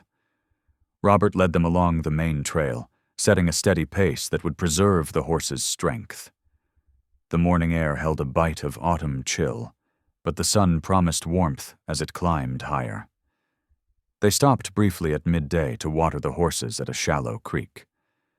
Robert stood apart from the others, his thoughts turning to Miriam. Her absence felt like a physical ache in his chest, but it steeled his determination. He would not fail her again. "Time to move," Parmer called softly, and they remounted. By mid-afternoon, the Mission Valley spread before them, the chapel spire rising against the cloudless sky. Robert gathered everyone in a sheltered hollow for final instructions.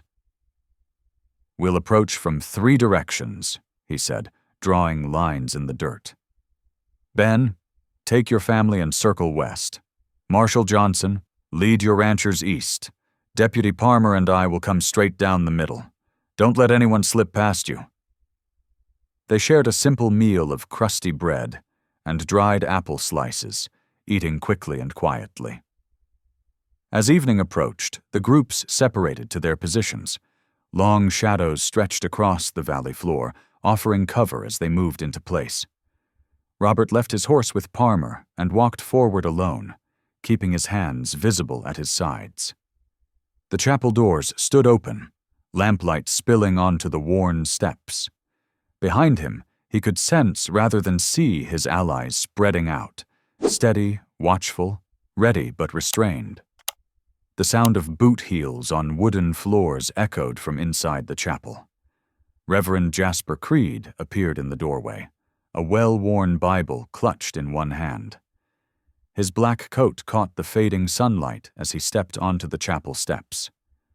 Robert continued his measured approach, each step bringing him closer to the confrontation he had avoided for so many years. The weight of all their fates, Miriam's, the children's, the mission's itself, pressed down on his shoulders like a heavy winter coat. Reverend Creed's voice boomed across the mission grounds. "You dare challenge divine authority, Robert Boone? You're nothing but a traitor to the covenant." Robert kept his voice steady, projecting so all could hear. "The only betrayal here is using God's name to mask greed. I have proof the railroad syndicate paid you to clear this land." He pulled documents from his coat. "These papers show their plan to seize the mission grounds for their new rail line." Murmurs rippled through the gathered townsfolk. Several of Creed's hired guns shifted uncomfortably, exchanging uncertain glances. "These men were told they served God's will," Robert continued, gesturing to the guards. "Instead, they've been tools for wealthy men who care nothing for these children." Behind Creed, young faces peered from the chapel doorway. Robert's heart ached at their fear. He spoke directly to them now, his voice gentling. "Remember what Sister Martha taught us about the real covenant? It wasn't about control or punishment. The mission founders promised love, protection, and freedom to grow in faith. That's the true meaning of the mark we share." Miriam stood among the children, her eyes meeting Robert's. In that moment, she broke free from Creed's loosening grip and ran down the steps. Robert stepped forward to meet her as she crossed the dusty yard. "No." Creed's composure shattered. He drew his pistol with trembling hands. The prophecy must be fulfilled. A sharp crack split the air. Deputy Palmer's shot struck true, sending Creed's weapon spinning away. Two ranchers rushed forward, pinning Creed's arms as he struggled and ranted about divine judgment. Robert wrapped his arms around Miriam, holding her close as she trembled against him.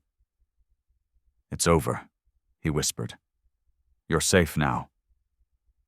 Children streamed from the chapel, their voices rising in joyful shouts. Townsfolk moved forward to embrace them, and Sister Temperance appeared with blankets and comfort. The setting sun painted the scene in warm gold as cheers echoed across the mission grounds. Creed's dark reign had ended, broken by truth and courage rather than force. The real covenant, one of mercy and protection, would live on at River Mercy Mission. The next morning dawned bright and clear over River Mercy Mission. Golden sunlight streamed through the chapel windows, warming the worn floorboards where children gathered for breakfast. The dining hall hummed with activity as townsfolk worked together, serving bowls of hot porridge and fresh bread. Sister Temperance moved through the room with quiet authority, her familiar presence bringing comfort to the children. "We'll need more milk," she said, making notes in her ledger, "and proper beds for the dormitory." Outside, several ranchers hammered loose boards back into place, while others cleared debris from the yard. Deputy Palmer had already delivered their petition to the county seat, seeking protection for the mission lands against railroad interests. In the chapel, Miriam worked steadily despite her bandaged shoulder. She winced slightly as she swept, but her determination never wavered. Robert watched her from the doorway, concern etched on his features. "You should be resting that shoulder," he said softly, stepping inside. "There's too much work to be done," Miriam replied, though she paused to lean on the broom. "These children need their home put right." Robert gently took the broom from her hands. "Walk with me? I'd like to show you some ideas for rebuilding." They strolled through the mission grounds, their boots crunching on gravel paths. Robert pointed out where new dormitory windows could bring in more light, and where the schoolroom might be expanded. "Sister Temperance says we could add a proper library here," he said, gesturing to an empty corner of the yard. "Give the children more books to dream over." Miriam touched his arm lightly. "You saved us all, Robert. I don't know how to thank you." He shook his head, his voice thick with emotion. "No, Miriam. You saved me. I was lost in those mountains, running from who I was meant to be. You brought me back to my purpose." They reached the garden fence, weathered wood warm beneath their hands. Children's laughter rang out from the playground, where several little ones chased each other in a game of tag. Robert turned to face Miriam, his expression earnest. "Sister Temperance has asked if I'd consider staying on, as a spiritual caretaker for the mission." "And will you?" Miriam asked softly. "I think I found my way home," he answered, watching hope bloom in her smile, like the morning sun rising over River Mercy. Thank you for listening. Stories connect us in the most unexpected ways. If you felt that spark today, make sure you're subscribed. I share a new one daily, and the next might change your day.